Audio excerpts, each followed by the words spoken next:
Hello दोस्तों, स्वागत है एक नए वीडियो में जिसमें हम बात करेंगे कि टूल को सेलेक्ट कैसे करना है। मतलब कि कौन से टूल पे आपको काम करना है, पूरा इस वीडियो में बात करेंगे। जैसा कि आप सभी को पता है कि हम लोग टूल वेबसाइट पे कोर्स बना रहे हैं, जिसमें 2 ऑलरेडी पार्ट आ चुके हैं, ये तीसरा पार्ट है। मैं कोशिश कर रहा हूँ अपने लेवल से कि जल्दी से जल्दी इस कोर्स को कंप्लीट करूँ, लेकिन और भी काम की वजह से थोड़ा सा डिले हो जाता है। लेकिन उम्मीद करता हूं कि ये कोर्स आपको अच्छा लग रहा होगा। तो इस वीडियो में आगे बढ़ने से पहले मैं चाहूँगा कि आप इस वीडियो को लाइक कर लो, अगर चैनल पर नए हो तो इस चैनल को सब्सक्राइब कर लो। देखो, पूरा A to Z बात करेंगे हम लोग कि कौन से टूल पे आपको काम करना है, कौन से टूल पे आपको काम नहीं करना है। देखो, आप सभी को पता है कि मैं ऐसे चीज़ें कुछ भी शेयर नहीं करता हूँ जिस पे मैंने खुद से एक्सपीरियंस नहीं किया रहता है, खुद से काम नहीं किया रहता है। वो कोई भी काम ऐसा चीज़ है जो कि मैं ब्लॉगिंग में शेयर नहीं करता हूँ, क्योंकि मेरा मानना है ना कि जब मैंने खुद नहीं किया है तो मैं आप लोगों को ज्ञान कैसे दे सकता हूँ। यही है ना कि लेट सपोज मैं मान लो कलकत्ता नहीं गया हूँ, मुंबई नहीं गया हूँ, तो मैं लोगों को ज्ञान कैसे दे दूँगा कि इस गली में ये है, उस गली में वो है। मैं गया ही नहीं हूँ ना। तो उसी हिसाब से मेरा यही मानना है कि मैं जो कर चुका हूँ या मैं जो करता हूँ वही चीज़ें आप लोगों के साथ शेयर करता हूँ। जो चीज़ें मुझे पता है कि टूल को सिलेक्ट कैसे करके आसानी से या कैसे मतलब इजीली रैंक किया जा सकता है, या कौन से टूल में आगे स्कोप हो सकता है, कौन से टूल पे आप काम करोगे, वो पूरा देखो मेरा है ना कि मैं आपको चीज़ों को बता नहीं देता हूँ, उसको सिखाने की कोशिश करता हूँ। ठीक है, तो उसी पे ये पूरा वीडियो होगा जिसमें आपको पता चलेगा कि हाँ क्या क्या चीज़ों को ध्यान रखना है। उसके बाद देखो, और भी इसमें ये बताऊँगा ना कि इन टूल को चूज करने के लिए हमें क्या क्या चीज़ें देखना है, कौन से पॉइंट्स को कंसीडर करने हैं। ठीक है, उसके बाद हमें कौन से टूल और यूज करना है, जैसे एसईओ को टूल्स कौन कौन से यूज करके फिर हमें उसके क्राइटेरिया चेक करना है। लाइक कितने बैकलिंक हैं, कितने दिनों का डोमेन हो गया, कौन सा टूल है, कितने ट्रैफिक्स आ रहे हैं, कौन से कंट्री में रैंक कर रहा है। ये सब देखने के लिए कौन कौन सा टूल चाहिए, सारा इस वीडियो में हम बात करेंगे। बाकी देखो, टाइम टू टाइम ना हम लोग टेलीग्राम ग्रुप में सारी चीज़ों को शेयर करते रहते हैं, डिस्कशन करते रहते हैं। जो यहाँ पे पुराने लोग हैं उनको पता ही होगा। ठीक है, बाकी आप नए हैं ना तो आप टेलीग्राम चैनल ज्वाइन कर सकते हैं, वहाँ पे हम लोग सारी चीज़ें डिस्कस करते रहते हैं। ठीक है, जो दूसरे पार्ट में मैंने होमवर्क के लिए बोला था ना कि नीश सिलेक्शन वाले वीडियो आप देखो, इसलिए बोला था ताकि आपको समझ में आए कि कैपेसिटी मेथड क्या है। देखो, एज सच ये है ना कि आप इस चीज़ पे काम करके इसको आगे बढ़ा सकते हो कि नहीं, इस पे रैंक कर सकते हो कि नहीं। मेन कैपेसिटी का मतलब यही है कि देखो, मेरा क्षमता कुछ और हो सकता है, सामने वाला मेरे से ज़्यादा जानकार हो सकता है, कम जानकार हो सकता है, उसका मतलब काम करने का तरीका या ये सारी चीज़ें अलग हो सकती है। तो सबका अलग अलग एक्सपीरियंस है, मतलब सबका अलग अलग कैपेसिटी होता है। तो ये मैंने बहुत पहले ही ये इंट्रोड्यूस किया था, इसका यही था ना कि सबका बराबर बराबर नहीं है। मान लो मैं ये बोल दूं कि ये चीज़ करके करोड़ों कमाओ, लाखों कमाओ, भाई वो तो मैं कर ले रहा हूँ ना, कोई और कर ले रहा है ना। आप ये जो बहुत दूर बैठा हुआ लड़का है जिसको ज़्यादा नॉलेज नहीं है या फिर जिसको ज़्यादा जानकारी नहीं कर रहा है, वो कैसे करेगा, वो तो उसमें भटक जाएगा ना। तो इसी से मेरा ये था कि कैपेसिटी मेथड इंट्रोड्यूस किया जाए, जिससे लोग समझ सके कि हाँ मेरे लायक क्या है। ठीक है, इसीलिए वो बोला था। अगर आपने नहीं देखा है तो नीश सिलेक्शन वाला वीडियो देख लेना, जिसका लिंक मैंने डिस्क्रिप्शन में भी डाल रखा है, पिछले वाले में, और इसमें भी डाल देता हूँ, ताकि वो जाके आप देख लेना। ठीक है, बाकी अभी तक कोई भी क्वेश्चन हो ना तो आप 1 आवर फोरम पे जाके पूछ सकते हैं, वहाँ पे लोग या मैं भी आंसर करते रहता हूँ। तो कोई भी इशू है टूल वेबसाइट या किसी चीज़ से रिलेटेड तो जाके आप फोरम पे पूछ लीजिए। ठीक है, अब देखो चीट शीट क्या है कि किस बेस पे आपको चूज करना है टूल। ये पिछले वीडियो में भी मैंने बताया था, अभी भी यहाँ पे कंप्यूटर स्क्रीन पे आपको बता रहा हूँ। ठीक है, पहले ये देखना है ना कि गूगल में कोई फीचर स्निपेट रैंक नहीं कर रहा हो, लाइक एज कैलकुलेटर या प्लस माइनस कैलकुलेटर, ये सब बहुत चीज़ें सर्च करोगे ना तो गूगल खुद उसका रिजल्ट दे देता है, खुद ही उसको बताता है कि हाँ ये चीज़ है, आप खुद से कर लो। अगर गूगल के शुरू में हम सारी चीज़ें कैलकुलेट कर लें या कुछ भी कर लें तो कोई दूसरे साइट्स पे क्यों जाएगा, ये बात तो ध्यान रखना है। ठीक है, दूसरा है ना कि सिर्फ जो टॉप 10 रिजल्ट आपको देखना है उसमें सिर्फ हाई अथॉरिटी साइट नहीं होना चाहिए। लेट सपोज लोग बना लेते हैं EMI कैलकुलेटर, लोन कैलकुलेटर, उस पर ICICI bank, HDFC bank, axis bank हो गया, SBI बैंक, बड़े बड़े कि जहाँ बैंक रैंक कर रहे हैं, क्या आप उनको बीट कर पाओगे क्या? कैपेसिटी मतलब कैपेसिटी मेथड का मतलब ही यही है कि आप खुद से पूछो कि क्या मैं इस चीज़ पे रैंक कर पाऊँगा क्या। आपको खुद आंसर मिल जाएगा कि भाई यहाँ SBI ये सारे बैंक रैंक कर रहे हैं, मैं एज ए पर्सन यहाँ पे कैसे रैंक कर पाऊँगा। तो ये चीज़ें आपको को डिसाइड करने में बहुत हेल्पफुल होता है।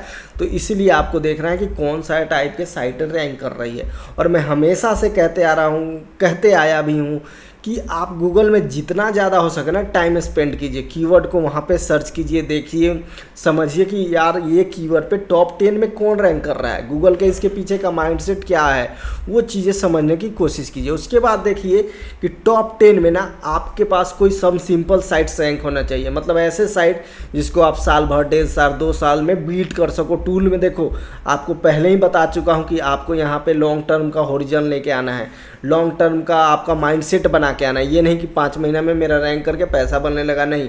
टूल वेबसाइट बनाने में 1 दिन, 2 दिन, 4 दिन, 5 दिन, 10 दिन लगेगा, एक बार बन जाएगा, उसमें ज़्यादा कुछ काम नहीं रहता है। तो इसीलिए है ना कि इसमें टाइम आपको देने की ज़्यादा ज़रूरत पड़ेगी। जो भी आप टूल वेबसाइट देख रहे हैं, कंपटीटर्स निकाल लो, उनके बैकलिंक देखो कि बैकलिंक कितने जगह से है, मतलब रूट डोमेन कितने जगह से उन लोगों ने बैकलिंक ले रखा है। तो देखो मेरा कैपेसिटी क्या है, मैं मान लो 1000 भी बैकलिंक है मेरे एरिया में, लग रहा है कि हाँ मैं इसमें 2 साल 3 साल में बीट कर पाऊंगा, तो मैं उसको पिक कर लूँगा। लेकिन एक नया ब्लॉगर, ठीक है, जिसके पास ना बजट है ना कुछ है, जो बैकलिंक पे खर्चा नहीं कर सकता है, तो उसके लिए क्या है कि जो भी टूल वेबसाइट या कंपटीटर चूज करे ना, तो उसमें कम बैकलिंक हो, जितना कम रहे उतना अच्छा है। तो मान लो 1-2 साल का आप आदमी टारगेट लेके चले, तो देखो 200, 300, 400, इससे ज़्यादा नहीं होना चाहिए। अगर ज़्यादा है ना तो फिर वहाँ पे दिक्कत आने लगेगी कि उतना बैकलिंक क्या बना पाओगे। अगर आप बना पाओगे तो आप सोच लो, देख लो कि किस टाइप के बैकलिंक्स है, क्या उसमें ज़्यादा बजट लगेगा, कम बजट लगेगा, वो चीज़ें आपको समझने की ज़्यादा जरूरत है। उसके बाद सबसे लास्ट जो मैंने डिस्कस किया था ये कि आपको वो टूल बना पाओगे क्या, या किसी से बनवा पाओगे क्या। ऐसे टूल पे काम ही नहीं करना है कि जो बने ना। मान लो मैंने कुछ ऐसा पिक कर लिया जो मेरे से या मेरे टीम से या कहीं उसका स्क्रिप्ट ही नहीं मिल रहा है, तो उस पर काम करने का या उस पर रिसर्च करने का, टाइम देने का कोई फ़ायदा ही नहीं है। तो ये सारी चीज़ें मैंने बताया था पिछले वीडियो में, फिर भी यहाँ एक बार रिपीट कर देता हूँ। उसके बाद देखो ये सारा डाटा चेक करने के लिए कि कहाँ से बैकलिंक है, कितने बैकलिंक्स है, आपको क्या क्या कहाँ कहाँ टाइम स्पेंड करना है वो बता देते। तो सबसे पहले तो आपको गूगल सर्च पे बहुत ज़्यादा टाइम देना है। जो भी कीवर्ड है गूगल में सर्च करो, सारे को सर्च करते रहो भाई। जितना ज़्यादा आप सर्च करोगे ना कीवर्ड्स गूगल में, उतना ज़्यादा आप सीखोगे, उतना ज़्यादा समझोगे, क्योंकि आप टॉप 10 के सारी चीज़ों को देखते रहोगे, ठीक है। तो वही चीज़ों पर आपको ध्यान और फोकस देना है, ठीक है। उसके बाद देखो मोजबार का DA चेकर होना चाहिए, या कोई भी अगर नहीं मोजबार काम कर रहा है, जो एक एक्सटेंशन होता है वो अभी आपको मैं दिखा देता हूँ लाइव। अगर वो भी काम नहीं कर रहा है तो बहुत सारे साइट है, वहाँ पे आप साइट का लिंक डाल के चेक कर सकते हो कि इसका DAPA कितना है। ये किस लिए बोलता हूँ, ताकि एक आपको आइडिया लग जाए कि हाँ ये बंदा है, इतना DAPA है, इसके बैकलिंक्स इतना है, चलो इस पर हम ट्राई कर सकते हैं। जो अगर आपने पेड ब्लॉगिंग कोर्स फॉलो किया होगा तो आपको पता होगा ना कि मैंने बताया था कि नदी में कौन से जगह पे आप मतलब छलांग मारना सही रहेगा, कि कहाँ कितना गहराई है आपको कुछ पता ही नहीं है। कहीं छलांग मारने से अच्छा है कि आपको पता रहे कि हाँ गहराई कहाँ कितना है, उसमें आप छलांग मारोगे तो आपका सेफ्टी ज़्यादा रहेगा। तो ये सेफ्टी के लिए ही चीज़ें है कि अगर आप कोई भी टूल पे या किसी भी चीज़ पे काम कर रहे हो ना, तो आपको वहाँ पता होना चाहिए कि किस में मैं डूब सकता हूँ, किस में मैं बच सकता हूँ, ठीक है। तो ये सेफ्टी प्रिकॉशन है, ताकि आपको पता रहे। अगर यही सब आप फॉलो करोगे ना तो सक्सेस के चांसेस आपके ज़्यादा बढ़ जाते हैं, ठीक है। मैं अपना A to Z सारा एक्सपीरियंस शेयर कर रहा हूँ सामने आपके साथ। इसके लिए बहुत लोग बहुत पैसे भी देते हैं। मैं बहुत चीज़ें ऐसे चीज़ें होती है, जो पिछला ही वीडियो है आप जाकर वहाँ देखो, आप कितना भी रुपया दे दोगे ना, वो कीवर्ड रिसर्च वाला वीडियो आपको कोई नहीं सिखाएगा, कोई इंस्टीट्यूट तक नहीं बताएगा। ये मैं आपको लिख के यहाँ पे दे सकता हूँ, ठीक है। तो मैं अपना एक्सपीरियंस शेयर करता हूँ, तो ये चीज़ें बहुत लोगों के लिए हेल्पफुल भी है और बहुत लोग इससे हेल्प भी लेते हैं, ठीक है। बहुत लोगों ने बहुत पैसे भी कमाना शुरू कर दिया है। वो केस स्टडी आप जाके 1 आवर फोरम पे देख भी सकते। उसके बाद देखो आपके Href के जितने भी फ्री टूल्स हैं, like backlink checker, traffic checker, ये सब आप यूज कर सकते हो। और देखो आपको थोड़ा सा बेसिक एक्सपीरियंस चाहिए कि रिसर्च करने में कैसे रिसर्च करते हैं, कौन सा कीवर्ड होता है क्या, ये सब बेसिक आपको देखो आना चाहिए। आपको नहीं आता है तो फ्री ब्लॉगिंग कोर्स है, पेड ब्लॉगिंग कोर्स है, यूट्यूब पे ही है, बिल्कुल फ्री है, वो जाके देखो यार। देखो आज के ज़माने में ना नॉलेज का कोई पैसा नहीं लगता है। बेशक आप विलिंग हो कि वो सीख सीख पाओगे या सीखना चाहते हो या नहीं। देखो अगर मेरा कहना है ना, बहुत लोग बोलते हैं कि ब्लॉगिंग करें कि नहीं करें, ये चीज़ें सीखें या नहीं सीखें। देखो घर में खाली बैठने से, रील चलाने से, यहाँ तहाँ घूमने से, क्रिकेट देखने से, क्रिकेट खेलने से अच्छा है कि एटलीस्ट इसी चीज़ में लग जाओ दोस्त, कुछ तो सीखोगे, उस चीज़ों से तो बेहतर ही कुछ सीखोगे। और ये ब्लॉगिंग या है कोई भी फील्ड, टेक्निकल फील्ड है जहाँ पे स्किल का काम आता है ना, अगर वो सीखते हो तो पूरा आपका ओवरऑल जो आपका पर्सनालिटी होता है ना वो निखर के आता है, कॉन्फिडेंस बन के आता है। तो चीज़ों को सीखने और समझने पे ज़्यादा ध्यान दो, इधर उधर घूमने से अच्छा तो यही है, ठीक है।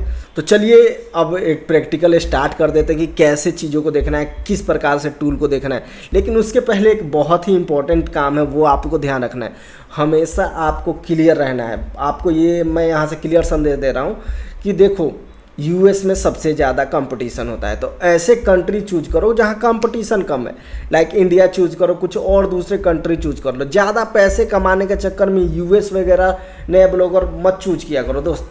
अब देखो लोगों को लगता है कि वहाँ पे ज़्यादा इनकम आएगा। दोस्त अगर आप रैंक करोगे तभी कहीं से इनकम आएगा, ये चीज़ें ध्यान रखना है। अगर मान लो किसी जगह पे बहुत पैसे रखे हैं, वहाँ आप पहुँचोगे तभी ना आपको वो पैसा मिलेगा। तो ऐसे जगह पे कोशिश करो जहाँ पे आप आसानी से पहुँच सकते हो। कुछ भी पैसा है वो जीरो से बेहतर रहता है, ठीक है। तो ऐसे चीज़ों पे फोकस करो, ऐसे चीज़ों पे काम करो जहाँ पे आप पहुँच पाओ, जहाँ पे आप चीज़ों को समझ पाओ, ठीक है। उसके बाद दूसरा ये है ना कि कॉमन टूल आइडिया पे आपको फोकस नहीं करना है। लेट्स सपोज मैं इस कोर्स में कोई टूल बता दूं या मैं उसको करके दिखाऊं तो सब किसी को वही नहीं करना है, ठीक है। भेड़ चाल चलने वाले कभी सक्सेस नहीं होते हैं, ठीक है। तो ये आइडिया निकालो, यहाँ से चीज़ों को सीखो और अच्छे टूल्स निकालो आप, और तब उस पर काम करो, तब चांसेस ज़्यादा रहेंगे कि आप सक्सेस हो जाते हो, ठीक है। और कोशिश करो कि कुछ यूनिक फाइंड करो जहाँ कंपटीशन कम हो, इंडिया हो या कोई दूसरा भी कंट्री क्यों ना हो, लेकिन थोड़ा कंपटीशन कम हो जहाँ पे आप आसानी से रैंक कर सकते हो, वैसे ही चीज़ों को फाउंड करो, ठीक है। और उसी पे काम करो। ऐसे जल्दबाजी में कहीं भी काम करना शुरू मत कर दो जिससे कि आपको प्रॉब्लम हो जाए। लाइक काम करो और आपको कुछ बेनिफिट ही ना हो तो कोई फ़ायदा नहीं है, ठीक है। चलिए प्रैक्टिकल ही शुरू कर देते हैं। तो इसके लिए मैं आ जाता हूँ कंप्यूटर स्क्रीन पे, ठीक है। और कंप्यूटर स्क्रीन पे आके सबसे पहले आपको गूगल ओपन कर लेना है। उसके बाद क्या करना है, एचरेफ ट्रैफिक चेकर ओपन कर लो। उसके बाद एचरेफ का बैकलिंक चेकर ओपन कर लो। उसके बाद कीवर्ड जनरेटर ओपन कर लो, ठीक है। ये 3 टूल कम से कम आप ओपन कर लो। उसके बाद ये मोज बार है, ये आप इंस्टॉल करके यहाँ पे लॉगिन कर सकते हो। तो यहाँ पे DAPA आपको सर्च में ही दिखाने लगता है, तो इससे एक आइडिया लग जाता है। बाकी हमें एक्सपीरियंस है तो हम देख के ही पता लगा सकते हैं कि कौन सा नया डोमेन है, कौन सा कम अथॉरिटी वाला है और कौन सा ज़्यादा अथॉरिटी वाला है, वो देख के ही पता लग जाता है। तो यहाँ पे जैसे मैंने कीवर्ड रिसर्च में बताया था, बहुत कैलकुलेटर है, बहुत सारे वर्ड्स थे, वो आपको मैंने समझाया था। लेट सपोज कैलकुलेटर में ही आते हो और देखो यहाँ पे दूसरे कंट्री यूएस छोड़ के ही चूज करो अगर आप नए हो। अगर आपके पास एक्सपीरियंस है तो यूएस में जाओ, अगर नए हैं तो इंडिया वगैरह चूज करो या कोई छोटी कंट्री चूज करो जहाँ पे कंपटीशन कम है। अब देखो यहाँ पे शुरू में देखो कोई भी कीवर्ड टूल ओपन हो करता होगा, यहाँ माइंड लगाना है। तो सबसे पहले तो सब लोग यहीं पे ही ध्यान देते होंगे शुरू वाले में। आपको नीचे से शुरू करो, नीचे से कुछ मिल रहा है कि नहीं। अब जैसे देखो पोस्ट ऑफिस RD कैलकुलेटर, यहाँ पे सर्च कर लो गूगल में, सिंपल। देखो सर्च करने का कोई पैसा नहीं लगता है, तो आप कोशिश करो कि आप सर्च करो, ठीक है। अब जैसे देखो ग्रो रैंक कर रहा है, क्लियर टेक्स, ये बहुत बड़ी बड़ी साइटें हैं, आपको पता होना चाहिए। इंडिया पोस्ट हो गया। अब एक देखो पोस्टल लाइफ इंश्योरेंस करके एक साइट है। अब ये कौन सा साइट है एक बार देख लेते हैं, कोई बड़ी साइट तो नहीं है, किस टाइप का साइट है एक बार ये देख लेते हैं। ये शायद आई थिंक P/P है ना, तो ये ब्लॉगर पे ही साइट है जहाँ तक मुझे पता है। हाँ ब्लॉगर पे ही लग रहा है मुझे तो। बाकी एक बार इसका बैकलिंक चेक कर लेते हैं और इसका ट्रैफिक चेक कर लेते हैं कि इस पर ट्रैफिक कितना है। तो ऐसे चीज़ उठाओ ना जो बहुत कम लोग जानते हैं, बहुत कम लोग समझते हैं। पहले इसका बैकलिंक चेक कर लेते हैं। अगर हमारा जो रेंज है 300-400 से ऊपर है तो नहीं कर रहे, एक ही बैकलिंक है। देखो लाइव हो रहा है। अब देखो ट्रैफिक चेक करते हैं कुछ है कि नहीं इसमें। देखो ट्रैफिक कितना है। अब जैसे देखो यहाँ जैसे ही ओपन करोगे ना, इसमें बहुत सारे कीवर्ड मिलेंगे, आपको उस पर टूल बना सकते हो, जैसे PIL है। अब देखो यहाँ पे आपको मैंने सामने आपको दिखा दिया, तो नीचे से शुरू करोगे ना तो आपको आइडिया मिलेगा। और जैसे देखो इसको मैं सीधे कहाँ शेयर करूँगा आपको पता है ना, सबसे पहले मैं यहाँ पे अपने टेलीग्राम ग्रुप में इसको लाइव शेयर कर दूंगा। तो अभी आपने ज्वाइन नहीं किया है तो टेलीग्राम ज्वाइन कर लो, ठीक है। एक 1 आवर फोरम पे जाओ, ठीक है, वहाँ पे एक टूल वाला रिसोर्स है, उसी में मैं सारा चीज़ शेयर करते रहता हूँ।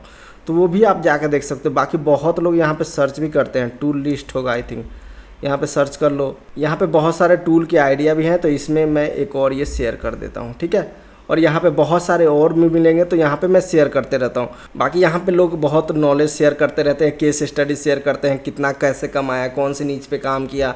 आप उनसे लोगों से मन करे क्वेश्चन पूछना तो क्वेश्चन भी पूछ सकते हो, लोगों से बात विचार जो मन करे यहाँ पर सीधे आप कर सकते हो, ठीक है। यहाँ तक समझ में आ गया। तो देखो ये एक टूल है, ऐसे ही आपको फाइंड करना है। और देखो इसमें क्या मिल रहा है कि ये हम लोग क्रिएट भी कर सकते हैं, ठीक है, इजीली क्रिएट कर सकते हैं, इसमें ज़्यादा कुछ खास नहीं है। उसके बाद देखो इसको आसानी से हम लोग बीट भी कर सकते हैं, जैसा कि मैंने बैकलिंक दिखाया, कितना ट्रैफिक है। तो अगर इन सब चीज़ों पे काम करो, और एडसेंस भी है इसमें, तो इन सब चीज़ों पे काम करो तो आपको जल्दी अप्रूवल भी एडसेंस पे मिल जाता है, थोड़ा बहुत इनकम भी होने लगा। तो लेट सपोज अगर इसमें मान लो 5 दिन 10 दिन भी लगाया और ये रैंक कर रहा है तो काफ़ी अच्छा चीज़ है, ठीक है। तो ऐसे ही आपको बहुत सारी चीज़ें फाइंड करना है। अब तो यहाँ पे एक और मिल गया था, एक ये और है साइट जो पहले आई थिंक मैंने ओपन करके देखा हुआ है, ठीक है। एक तो ये हो गया। उसके बाद देखो और बहुत सारे इसमें और निकाल लेते हैं। कीवर्ड जनरेटर से नीचे से शुरू किया था, सॉरी, और फिर से ये अपलोड हो रहा है। नीचे से ही पोस्ट ऑफिस शुरू किया था। ऐसा देखो ना कि थोड़ा सा लंबा हो, जैसे लॉन्ग टेल कीवर्ड हो। और मान लो टाइम ड्यूरेशन कैलकुलेटर, एक बार ये चेक करते हैं इसमें कुछ मिलता है कि नहीं। ये कैलकुलेटर ये सब बहुत बड़ी बड़ी साइटें हैं। मान लो यहाँ पे एक देखो ये है साइट, माई आवर्स है, एक 2 हो गया। और डेट टाइम से रिलेटेड कुछ साइट है, डेट टाइम कैलकुलेटर तो है, लेकिन आई थिंक ये पुराना साइट है, ठीक है। बहुत सारे साइट को आप ओपन कर लो, फिर उसके बाद एनालिसिस करो उस पर। अब जैसे क्लॉक ईजी है, इसका देखो कोई प्रोडक्ट है शायद ये, ठीक है। तो प्रोडक्ट वाले साइट को हम पिक नहीं करेंगे क्योंकि हमें सिर्फ टूल और से मतलब है। अब माई आवर्स क्या है, ये भी आई थिंक कोई टूल ही है, ठीक है, ये भी टूल है, तो इसको भी छोड़ दो, सॉरी मतलब कोई प्रोडक्ट है। अब टाइम डेट कैलकुलेटर देखो, इसका बैकलिंक एक बार देख लेते हैं कि क्या हाल चाल है भाई साहब के। अब जैसे देखो इसका बैकलिंक जब तक हम चेक कर रहे हैं अपलोड हो रहा है, देखो 280 है, मतलब 300 के नीचे है। तो आपको एनालिसिस करना है कि क्या मैं ये सारे बैकलिंक 2 साल 3 साल में बना सकता हूँ कि नहीं, ठीक है। तो 2 4 5 10 ऐसे आप एक बार लिस्ट निकाल लो, ठीक है। ऐसे ही नहीं कि एक निकाल लिया उस पर काम करने लगे, नहीं, आप 5-6 लिस्ट निकाल लो और उसमें से एक ऐसा टूल चूज करो जो सबसे आसान लग रहा हो कि हाँ इस पर हम अरे भाई देख लो कितना सारा है ट्रैफिक इस पर। तो आपको ये सारी चीज़ें देखना है। उसके बाद आपको पहले ही बताया था कि जैसे USD INR की कोई लोग सर्च करता है, या बहुत सारे ऐसे कीवर्ड है जहाँ पे गूगल वाला ये ऑप्शन आ जाता है, तो ऐसे पे काम नहीं करना है। तो टूल ऐसा सेलेक्ट करो ना, सबसे पहला ही आप कंपटीशन कट कर देते हो अगर आप अच्छा कंट्री चूज करते हो जहाँ पे कंपटीशन कम है। लेट सपोज इंडोनेशिया, इंडिया, बहुत सारे ऐसी कंट्री है, वहाँ पे काम करो, ठीक है। दूसरा है कि आप ज़्यादा से ज़्यादा रिसर्च करो, जहाँ पे लोगों का ध्यान नहीं जाता है वो चूज करो, वहाँ से कीवर्ड निकालो, वहाँ से टूल निकालो। और तीसरा ये है कि सोचो कि क्या मैं इस टूल को बना सकता हूँ, ठीक है। बाकी जितने भी कंपटीटर है क्या मैं उनको बीट कर सकता हूँ। तो इसका एक गूगल शीट बना लो और सब अपने कंपटीटर नोट करते जाओ। कैसे शीट बनाना है वो पेड ब्लॉगिंग कोर्स में मैंने शेयर किया था कि आपको 1 बाय 1 पहले कंपटीटर का लिस्ट लिख लो, कितने बैकलिंक्स हैं, कौन कौन से टूल है, क्या क्या कीवर्ड्स है, वो वहाँ पे आप जाके नोट कर लो, तो वो आपका हो जाएगा, ठीक है। तो इसी हिसाब से आपको कीवर्ड फाइंड करने हैं और टूल सेलेक्ट करना है, ठीक है। बाकी हम लोग कौन से टूल पे काम करेंगे, पहला वीडियो है ना इस पार्ट में टूल वेबसाइट को, उसमें जाके देखना। डाउनलोडर में मैंने बहुत सारे डाउनलोडर निकाले थे। तो पेड ब्लॉगिंग कोर्स में हम लोगों ने स्पॉटिफाई कॉर्नर मतलब स्पॉटिफाई पे काम किया था, तो उसमें एक स्पॉटिफाई डाउनलोडर था, ठीक है।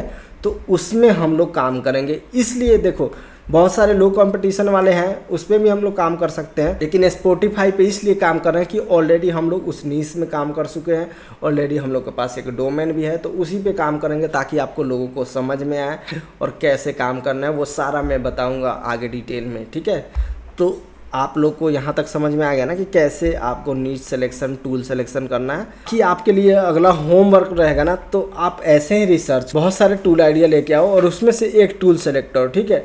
और उस टूल के बेस पे कीवर्ड रिसर्च करो कि कौन कौन से कीवर्ड मुझे इस टूल में टारगेट करना है, और तब जाके उस पर काम करो, ठीक है।